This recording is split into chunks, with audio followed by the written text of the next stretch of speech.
ए, कहाँ से आ रहे हैं? साल 1955 में राज कपूर और नरगिस मद्रास के एवीएम स्टूडियो में फिल्म चोरी चोरी की शूटिंग कर रहे थे।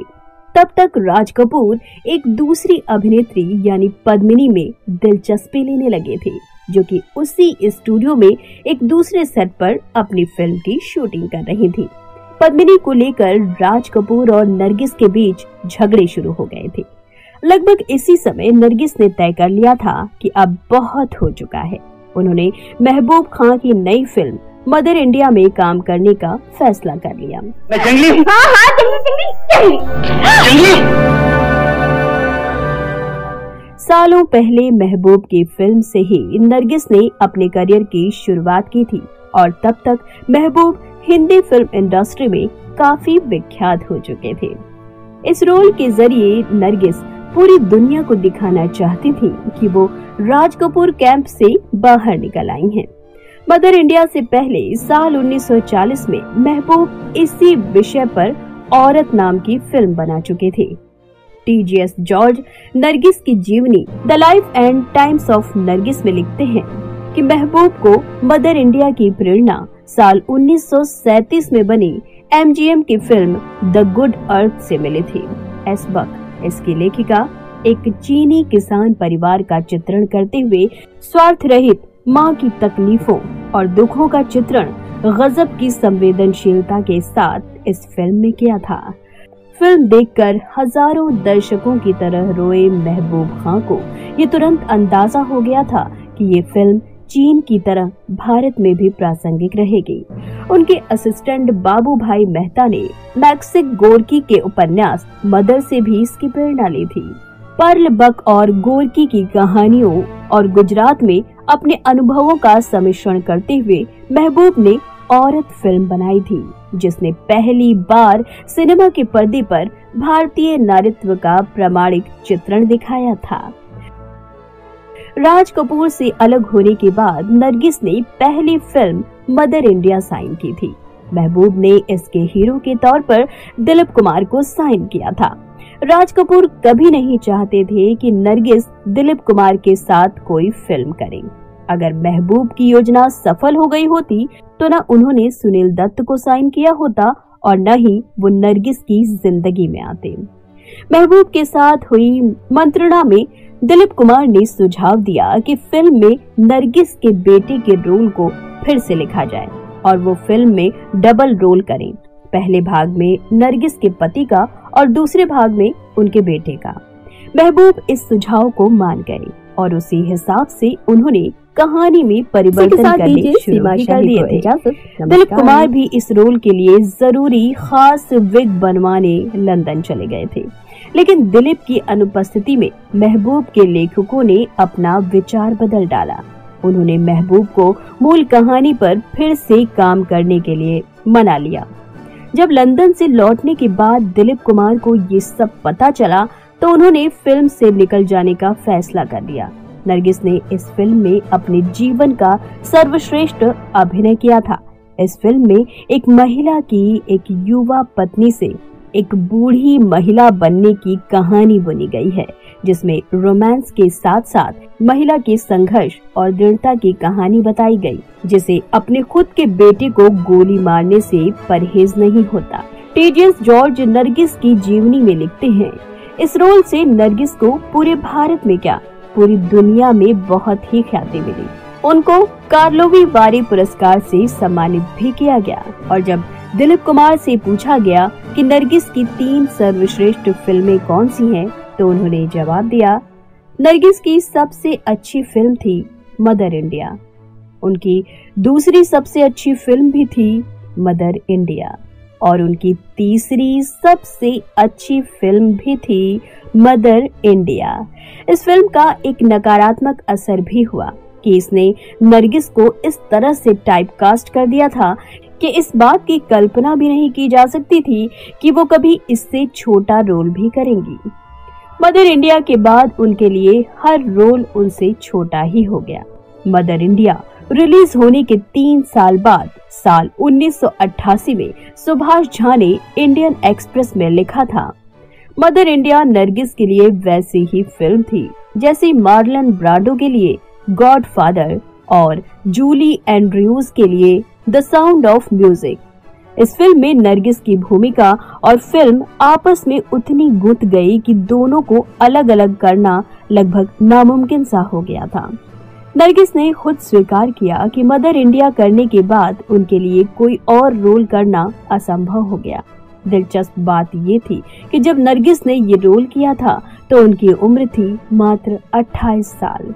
सिर्फ 28 साल की उम्र में मां की भूमिका निभाना सचमुच में हिम्मत का काम था।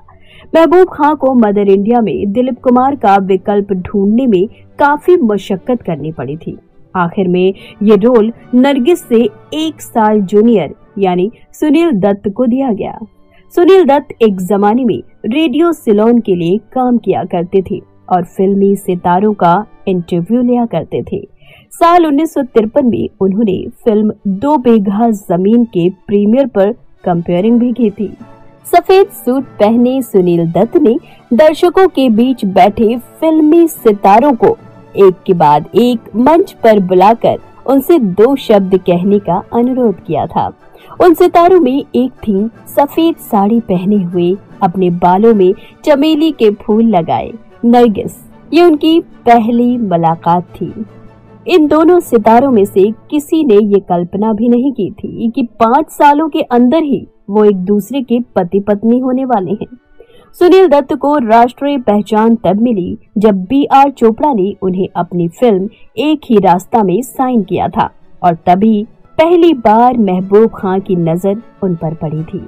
महबूब अपने कलाकारों के बीच दोस्ती को बहुत बढ़ावा देते थे ताकि उनके अभिनय में सहजता बरकरार रहे। वो अक्सर आउटडोर शूटिंग किया करते थे ताकि उनके कलाकारों को एक साथ बिताने के लिए काफी समय मिल जाए।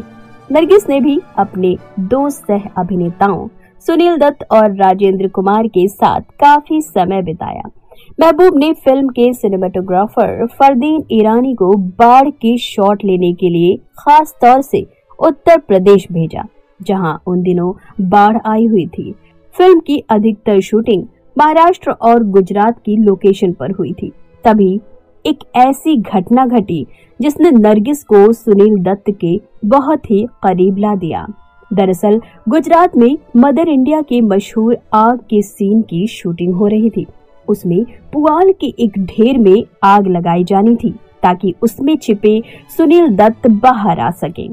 TJS जॉर्ज लिखते हैं कि जब नरगिस जलते हुए पुआल के ढेर के बीच दौड़ रही थी तो हवा ने अचानक अपना रुख बदल दिया और नरगिस आग की लपटों के घेरे के बीच फंस गई।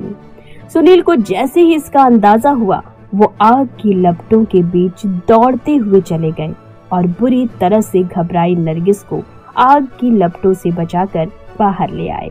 इस प्रयास में सुनील दत्त खुद भी जल गए थे। सुनील दत्त के इस प्रयास ने नरगिस के मन में उनके प्रति प्यार जगा दिया।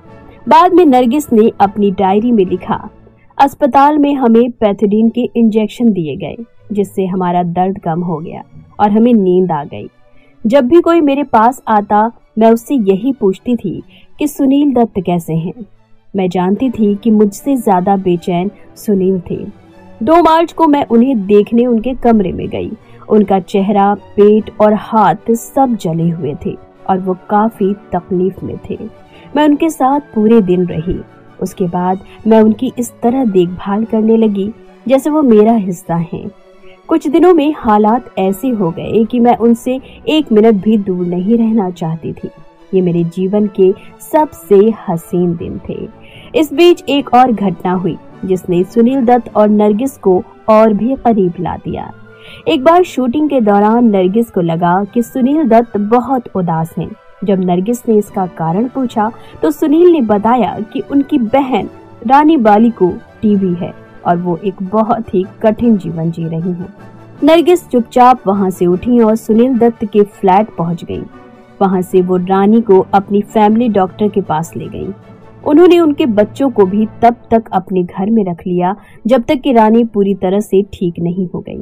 एक दिन नरगिस रानी के यहाँ कुछ ज्यादा समय के लिए रुक गई थीं। जब रात हो गई तो सुनील दत्त अपनी कार में नरगिस को उनके मरीन ड्राइव वाले घर में छोड़ने चले गए। रास्ते में उन्होंने नरगिस को विवाह के लिए प्रपोज कर दिया था। नरगिस ने उस समय कोई जवाब नहीं दिया। उन्होंने इस बारे में रानी से बात की। अगले दिन शाम को अपनी बहन रानी के जरिए सुनील दत्त को अपने प्रपोजल का जवाब मिला।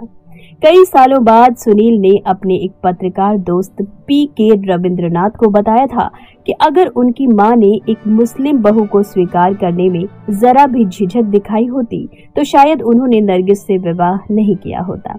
लेकिन उनकी मां को नरगिस को देखते ही आभास हो गया था कि उनका बेटा उनके साथ बहुत सुखी रहेगा।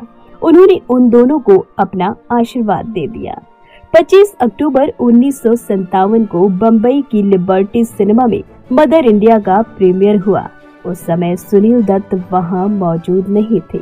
उस दिन नरगिस ने अपनी डायरी में लिखा, सबसे पहले मेरे परिवार के कुछ सदस्य बच्चों के साथ मदर इंडिया देखने गए। मैं रुकी हुई सांसों के साथ उनके वापस आने का इंतजार करती रही। जब वो लौटे तो मैं देख सकती थी कि वो सब बहुत रो चुके थे। आई.एस. जौहर मेरे यहाँ हाफते हुए पहुंचे। वो शो देखकर सीधे आ रहे थे। वो इतने उत्तेजित थे कि उनके मुंह से शब्द नहीं निकल रहे थे। उन्होंने मुझे कहा कि अब मुझे फिल्मों में काम करना बंद कर देना चाहिए। महबूब खान ने फोन कर मुझे अपने घर बुलाया। जब मैं वहां पहुंची तो जौहर, नेमानी और धीरू भाई वहां पहले से ही मौजूद थे। इसके बाद नरगिस फिल्म के प्रीमियर में जाने के लिए तैयार हुई। उनके हाथ और पैर ठंडे थे और वो महसूस कर सकती थी कि वो कांप रही थी। नरगिस ने सुनील दत्त के भेजे पत्र में लिखा, मुझे बताया गया कि नवकेतन पूरे प्रीमियर की शूटिंग कर रहा है। हर कोई तुम्हारे बारे में पूछ रहा था। काश मैं उन्हें बता सकती कि तुम तो मेरे दिल, मेरी आंखों में और मेरी सांसों में बैठे हुए हो। जैसे ही एक बूढ़ी औरत के रूप में पर्दे पर मेरा पहला दृश्य आया, लोग तालियां बजाने लगे। मैंने तुम्हारी घड़ी अपने दिल के पास रखी थी। लोगों को पिक्चर पसंद आ रही थी। इंटरवल के दौरान अनवर ने मेरे पास आकर कहा, गोल्डी हॉल में घुसते हुए मेरा एक और शॉट लेना चाहता है। मैं जैसे ही उठी, अनवर ने मेरा चुम्बन लिया। मैं देख सकती थी उसकी आंखों में आंसू थे। फिल्म में तुम बहुत सुंदर लग रहे थे। फिल्म में तुम अपने रोल से बहुत खुश नहीं थे, लेकिन लोगों ने बिरजू के रूप में तुम्हें बहुत पसंद किया। मैं इसके लिए ही प्रार्थना कर रही थी। नरगिस ने तब तक मांस और अंडे खाना छोड़ दिया था। उन्होंने प्रण किया था कि वो सुनील दत्त से शादी होने तक शाकाहारी रहेंगे। इसलिए जब मदर इंडिया के प्रीमियर के मौके पर महबूब खान ने भोज दिया तो नरगिस ने सिर्फ रोटी के साथ अचार खाया। 11 मार्च 1958 को नरगिस और सुनील दत्त की शादी हुई। इन दोनों ने सांता क्रूज के आर्य समाज हॉल में शादी की थी। उस दिन भी एक मजेदार घटना घटी थी। आइए आपको बताते हैं। नरगिस शादी के समय नियत स्थान पर नहीं पहुंच पाई थी, क्योंकि वो पोप की मुंबई यात्रा के कारण बहुत बड़े ट्रैफिक जाम में फंस गई थी। नम्रता और प्रिया दत्त अपनी किताब Mr and Mrs Dutt memories of our parents में लिखती हैं, सुनील दत्त ने 3 घंटों तक उनका इंतजार किया। कार में बैठी नरगिस सोचती रही कि कहीं सुनील ये ना सोच रहे हो कि उन्होंने आखिरी क्षण पर उन्हें धोखा दे दिया, क्योंकि वो मोबाइल फोन का जमाना नहीं था। दूसरे छोर पर सुनील दत्त ये सोचकर अपनी जगह से नहीं हिले कि अगर वो फोन करने गए और इसी बीच नरगिस वहां पहुंच गई तो वो ये सोचेंगी कि वो उन्हें छोड़कर चले गए हैं। लेकिन उन दोनों की धीरज का अच्छा परिणाम निकला जब करीब आधी रात के समय नरगिस और सुनील दत्त की शादी हो पाई। ये एक गुप्त शादी थी। मदर इंडिया कुछ महीने पहले ही रिलीज हुई थी और जनता के बीच उन दोनों की माँ बेटे जैसी इमेज थी। उस समय नरगिस भारतीय सिनेमा की फर्स्ट लेडी बन चुकी थी, जबकि सुनील दत्त अभी बंबई में अपने पैर ही जमा रहे थे। इसलिए कई जगह लोग ये कहते पाए गए कि सुनील ने उनके पैसे और शोहरत के कारण उनसे शादी की है, लेकिन नरगिस पर इसका कोई असर नहीं पड़ा। नरगिस अपने पति के लिए करवा चौथ का व्रत रखने लगी, जबकि वो मुसलमान थी। फिल्म इंडिया पत्रिका ने मदर इंडिया को तब तक सर्वश्रेष्ठ फिल्म करार दे दिया था। इस फिल्म में अच्छी कहानी के सभी गुण थे। घुमावदार प्लॉट, बेहतरीन डायलॉग, अच्छा संगीत और भावनाओं का ओवरडोज। इस फिल्म को जिस तरह का क्रिटिकल अक्लेम मिला तब तक किसी फिल्म को नहीं मिला था। कहानीकार जावेद अख्तर ने एक दिलचस्प टिप्पणी की कि सभी हिंदी फिल्में मदर इंडिया से पैदा हुई हैं। किश्वर देसाई ने अपनी किताब darling ji the true love story of Nargis and Sunil Dutt में लिखा था, मदर इंडिया की रिलीज नरगिस पर एक तरह से बोझ बन गई। उनके इंटरव्यू और ऑटोग्राफ लिए जाने लगे। नरगिस के पास बधाई के फोन कॉल्स की झड़ी लग गई थी। मशहूर अभिनेत्री नादिरा ने उनके घर आकर उनका चुम्बन लेकर उन्हें मुबारकबाद दी। नरगिस को इस तरह की प्रशंसा पहले अपने किसी रोल के लिए नहीं मिली थी। नादिरा ने उनसे कहा कि उन्हें सुनील के रोल से ज्यादा उनकी शक्ल पसंद आई, लेकिन नरगिस अपने पहले की सोच पर कायम रही कि सुनील के अभिनय को सबने पसंद किया था।